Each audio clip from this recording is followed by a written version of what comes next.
mindset that you need to make this country great again. So, ladies and gentlemen,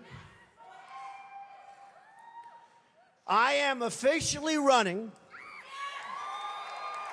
for President of the United States, and we are going to make our country great again.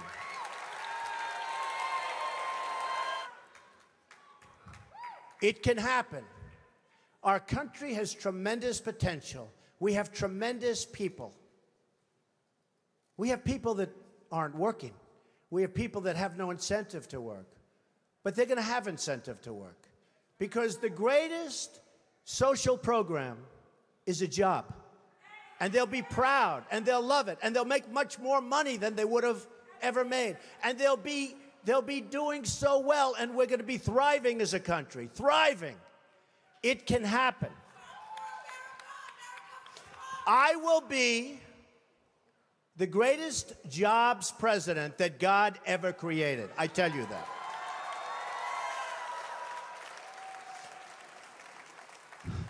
I'll bring back our jobs from China, from Mexico, from Japan, from so many places. I'll bring back our jobs, and I'll bring back our money. Right now, think of this. We owe China $1.3 trillion. We owe Japan more than that. So they come in, they take our jobs, they take our money, and then they loan us back the money, and we pay them in interest. And then the dollar goes up, so their deal's even better. How stupid are our leaders? How stupid are these politicians to allow this to happen? How stupid are they?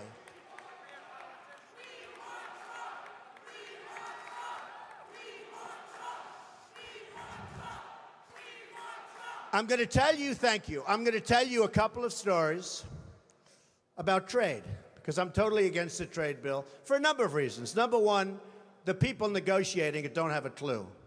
Our president doesn't have a clue. He's a bad negotiator.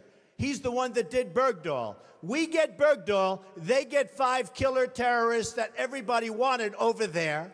We get Bergdahl, we get a traitor. We get a no-good traitor, and they get the 5 people that they wanted for years, and those people are now back on the battlefield trying to kill us. That's the negotiator we have. Take a look at the deal he's making with Iran. He makes that deal, Israel maybe won't exist very long. It's a disaster, and we have to protect Israel. But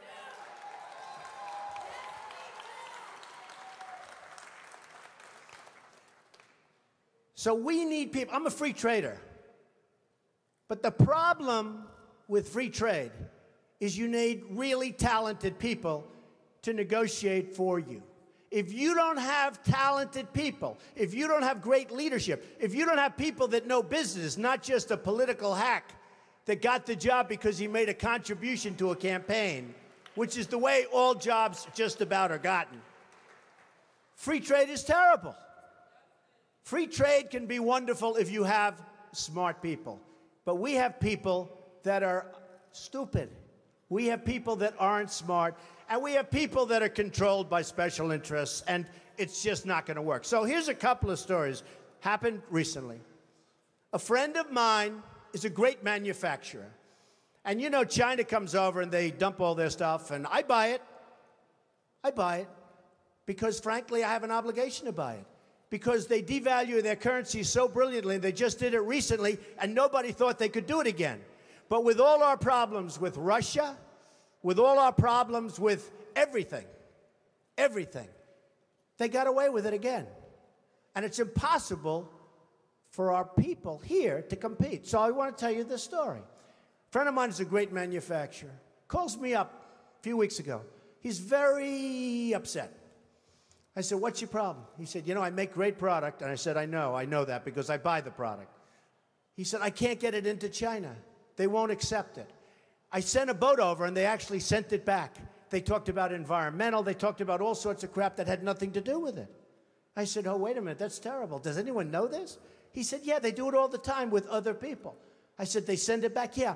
So I finally got it over there, and they charged me a big tariff. They're not supposed to be doing that. I told them. Now, they do charge a tariff on trucks. When we send trucks and other things over there, ask Boeing. They wanted Boeing secrets. They wanted their patents and all their secrets before they agreed to buy planes from Boeing. Hey, I'm not saying they're stupid. I like China. I sell apartment for I just sold an apartment for $15 million to somebody from China. Am I supposed to dislike them? I own a big chunk of the Bank of America building in 1290 Avenue of the Americas that I got from China in a war. Very valuable. I love China. The biggest bank in the world is from China. You know where their United States headquarters is located? In this building, in Trump Tower. I love China. People say, oh, you don't like China. No, I love them. But their leaders are much smarter than our leaders.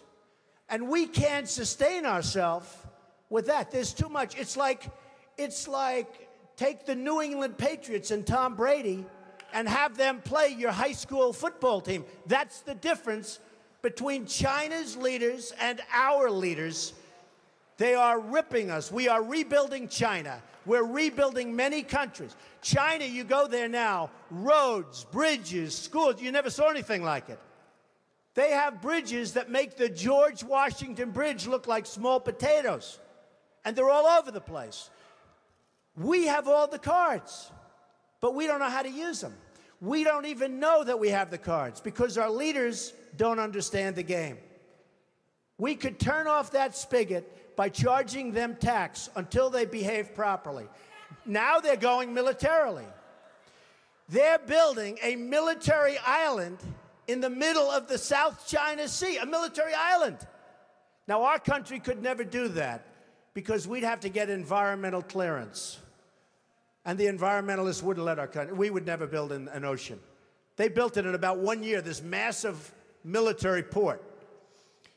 They're building up their military to a point that is very scary. You have a problem with ISIS, you have a bigger problem with China. And in my opinion, the new China, believe it or not, in terms of trade, is Mexico. So this man tells me about the manufacturing. I say, that's a terrible story. I hate to hear it. But I have another one, Ford. So Mexico takes a company, car company, that was going to build in Tennessee, rips it out. Everybody thought the deal was dead. Reported in the Wall Street Journal recently. Everybody thought it was a done deal. It's going in, and that's going to be it, going into Tennessee. Great state, great people. All of a sudden, at the last moment, this big car manufacturer, foreign, announces they're not going to Tennessee. They're going to spend their $1 billion in Mexico instead. Not good.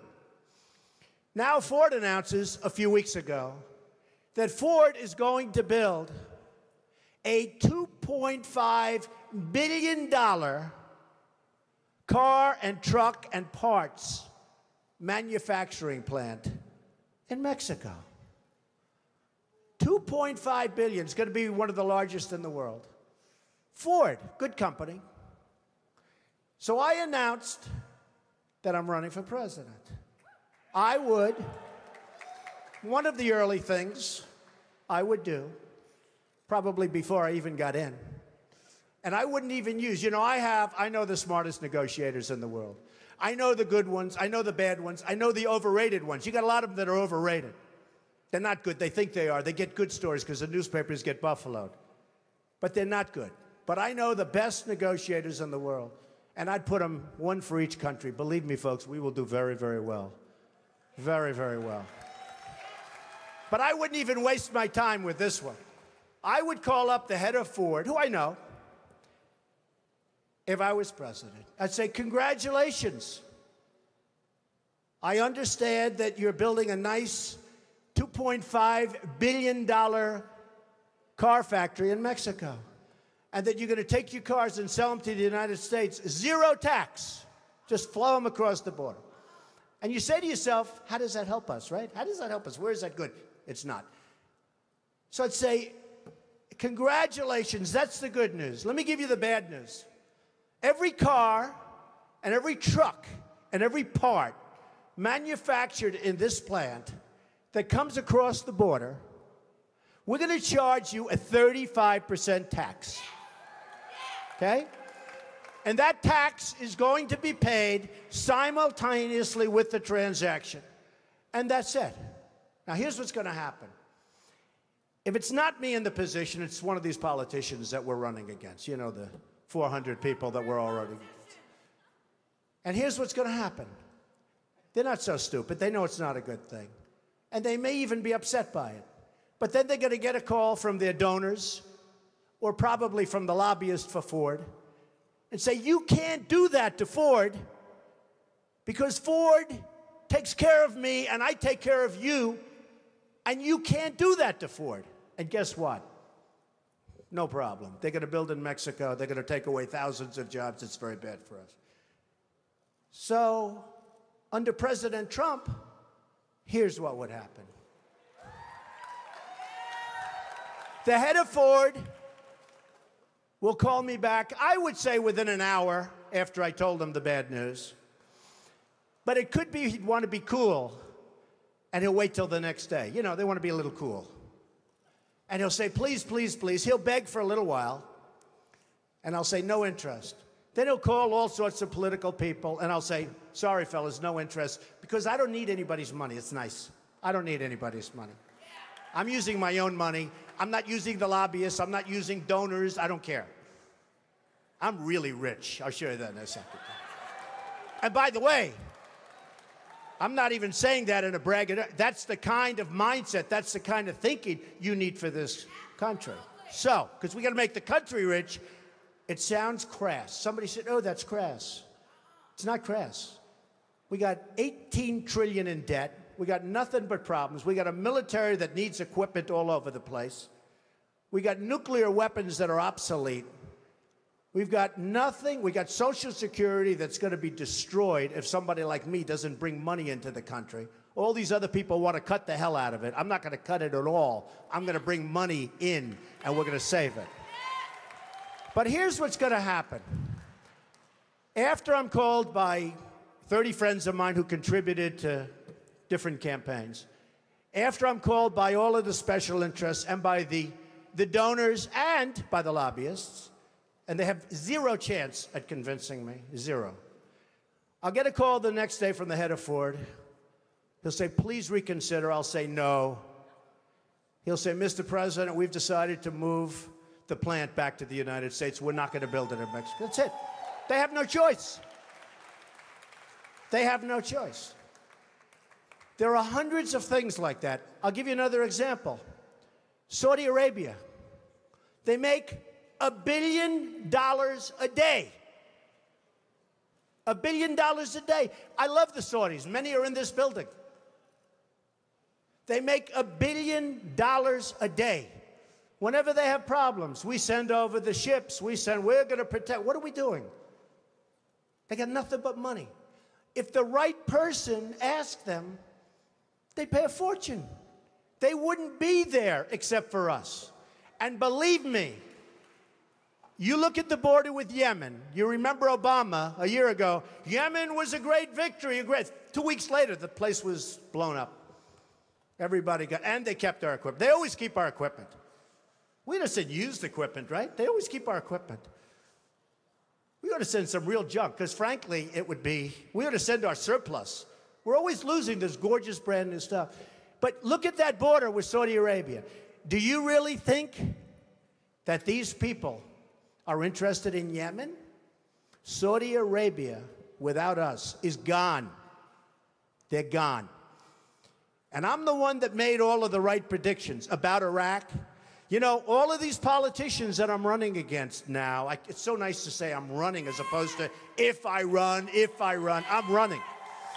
But all of these politicians that I'm running against now, they're trying to disassociate. I mean, you looked at Bush. It took him 5 days to answer the question on Iraq. He couldn't answer the question. He didn't know.